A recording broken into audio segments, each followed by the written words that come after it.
बात करेंगे making of the constitution की।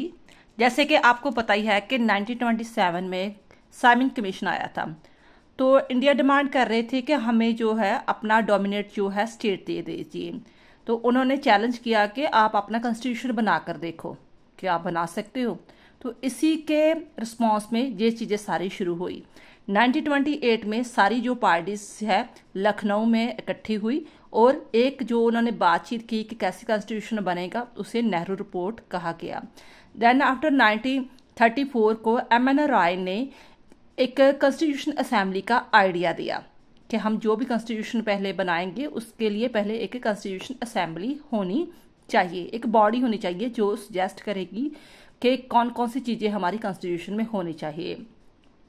देन आफ्टर 1935 में जो इंडियन नेशनल कांग्रेस है INC जो है उन्होंने एक कॉन्स्टिट्यूशन असेंबली को बनाने की डिमांड को एक्सेप्ट कर लिया कि हम ऐसी कॉन्स्टिट्यूशन असेंबली वगैरह बनाएंगे।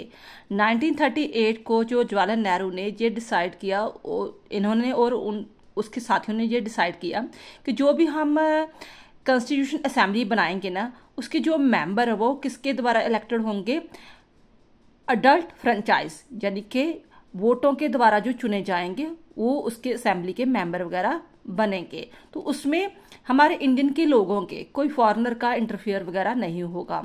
और 1940 में जो ब्रिटिश गवर्नमेंट है उन्होंने ये डिमांड जो एक्सेप्ट वगैरह कर ली कि हम आप अपने कॉन्स्टिट्यूशन जो है बना सकते हो।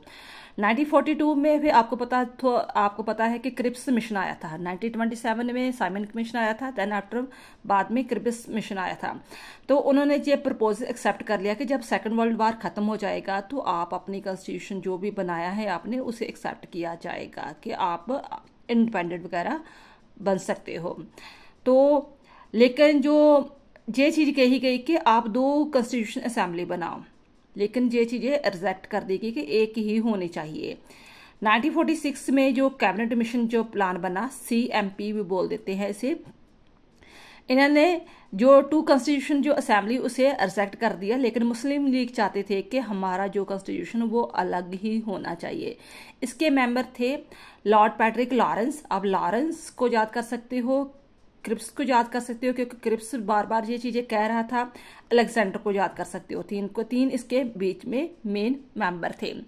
लेकिन शुरुआत कहाँ से हुई थी कि 3 टाइप के जो हमारे देश में एक तरफा बंटवारा था।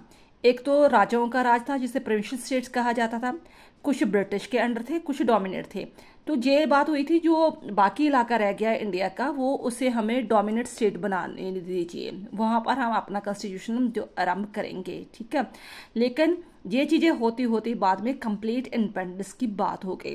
और दूसरी बात ये कि जो भी कॉन्स्टिट्यूशन असेंबली बनाने की शुरुआत हुई थी वह पहले ये कहा गया था कि हम जो है अपने, ठीक है, जो स्टेट्स है राज्यों के वो वैसे रहेंगे, ठीक है। लेकिन जो डिफेंस का मामला है, फॉरेन का मामला है, जो कम्युनिकेशन का मामला है, वो 3 जो फील्ड है उस पर जो कॉन्स्टिट्यूशन असेंबली जो काम करेगी उसके मेंबर काम करेंगे, ठीक है।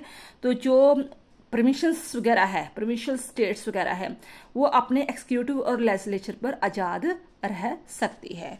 तो आप ये चीज़ें अच्छी तरह याद कर सकती हो, इसे शॉर्ट में याद कर सकती हो कि 1928 में नेहरू रिपोर्ट तैयार हुई। 34 में एम.एन. राय ने जो कॉन्स्टिट्यूशन असेंबली का आइडिया दिया। 35 में जो कॉन्स्टिट्यूशन असेंबली को एक्सेप्ट कर लिया गया कैसे बननी चाहिए। 38 में कहा गया कि ये जो चीज़ें चुनी जाएगी कॉन्स्टिट्यूशन असेंबली वो अडल्ट फ्रेंचाइज के द्वारा चुनी जाएगी।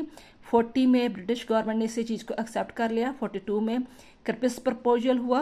1946 में कैबिनेट मिशन प्लान बना और इसमें जो मुस्लिम लीग ने जो है वो जो आइडिया है वो रिजेक्ट कर दिया।